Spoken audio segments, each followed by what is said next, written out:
Here's how to assemble your CrowdFlex Acrylic Barricade. Included in your packaging is an assembly kit and the necessary parts.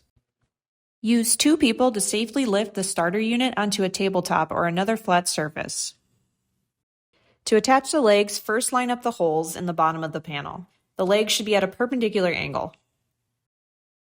Insert 2 screws and lock washers into the holes and tighten them with the included Allen wrench. Repeat the process for the other side. When both legs are securely attached, carefully place the barricade upright on the ground. If you are adding 1 or multiple extension units, you'll receive an additional assembly kit for each. To begin the process of connecting the panels, first attach 1 leg to the extension unit by repeating the steps from the starter. Then attach 1 hook to both the top and bottom of the extension unit on the side opposite of the leg. Tighten the screws with the flathead screwdriver. Returning to your assembled starter unit, place the eyelids into the 4 holes and tighten them by hand. Connect the 2 units by inserting the hooks of the extension into the eyelids of the starter.